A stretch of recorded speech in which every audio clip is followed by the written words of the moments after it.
Hello everybody, my name is Jeffrey Allen Ford. I belong to 16 different high IQ societies, including Mensa. I was featured on the cover of the July 2016 Mensa World Journal. I belong to the 999 Society for people with IQs in the 99.9 percentile and above, mine's above. And I was honored last year in Michigan's House of Representatives for winning a global election to become the World Genius Directory's 2016 Genius of the Year for America. A recent video of mine was on the Dunning-Kruger effect. You can find a link below to that video. The Dunning-Kruger effect is about how people with low abilities and lower intellects, they tend to think that they're doing a great job and that they're a lot smarter than they actually are, because they lack the skills and the intellect to know any better.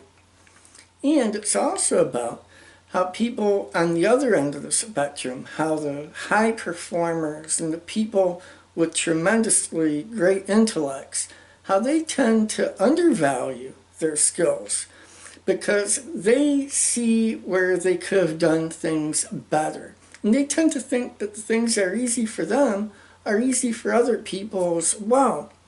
And so they just don't properly gauge their true worth a lot of the time.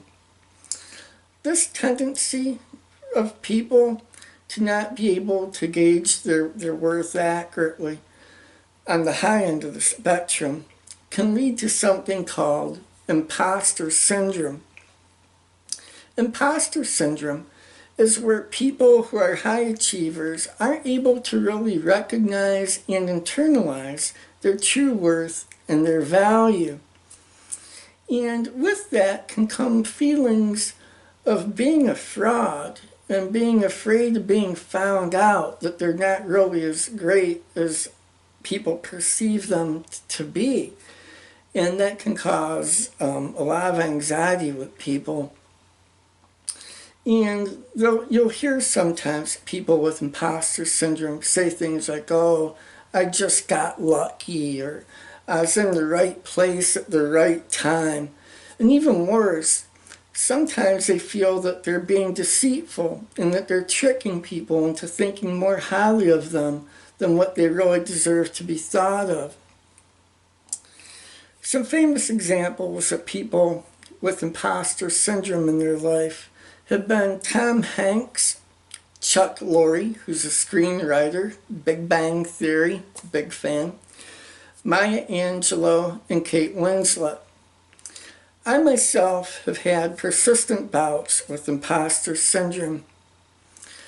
Belonging to 16 different high IQ societies and, being on the cover of the Mensa World Journal and being the World Genius Directory Genius of the Year for America, I've given, I really don't know, probably around 20 speeches in the last year, and I'm doing YouTube videos, and I get people who will come up to me at events, and sometimes they'll be so excited to meet me, so excited, they're really happy, and you can tell that they're having a really, big moment in their life. Other people will come up to me and they'll be so impressed with me that they'll be shaking and they'll say things like, I'm afraid to talk to you because I don't want to sound stupid.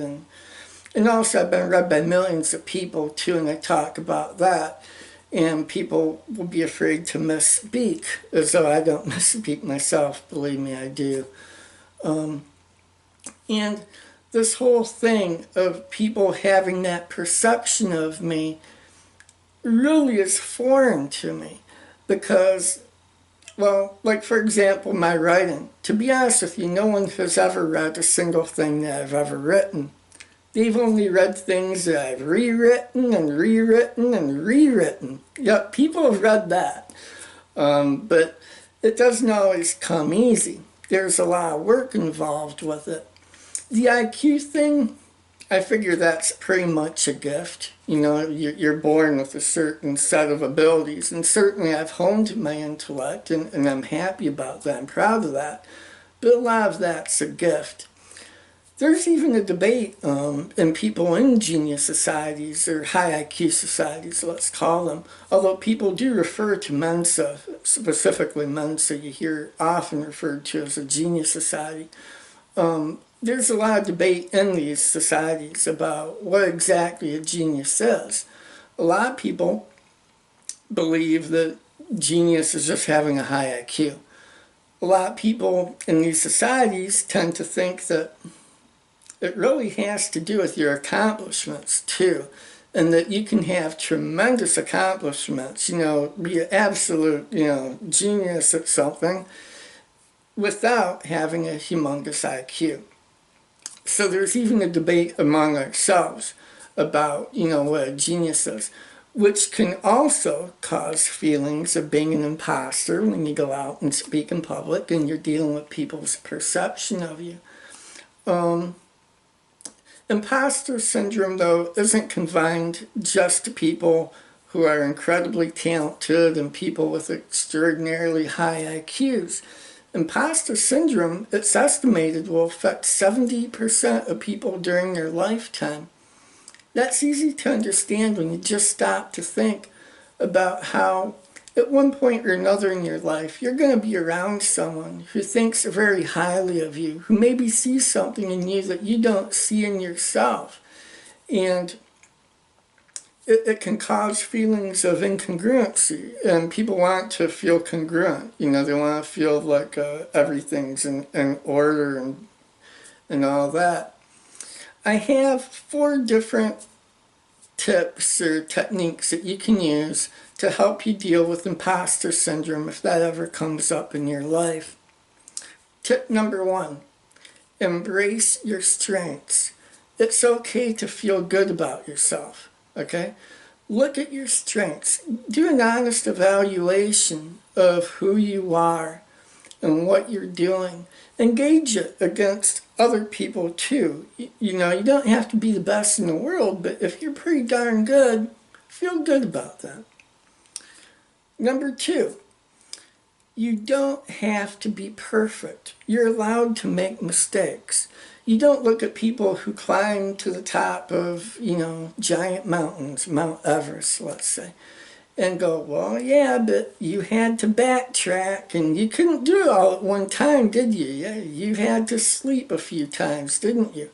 No, you don't say that. You just marvel at the accomplishment. And you don't say to, let's say, Michelangelo, well, you had to erase some of that. You had to paint over some of that. It wasn't perfect. You had to really work at that. A lot of genius is work, work, work. People see the end result. They don't see the effort.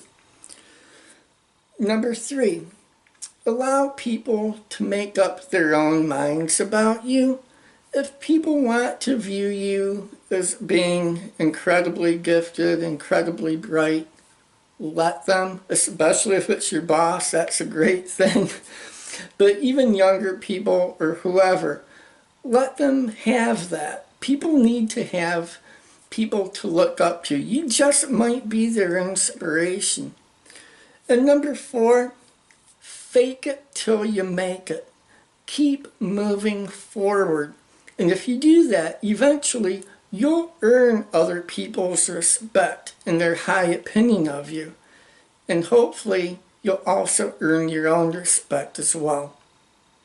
If you enjoyed this video, please remember to click like and subscribe to my channel so that you can see future videos on genius and intelligence as well. I thank you for watching. Have a great day. Bye.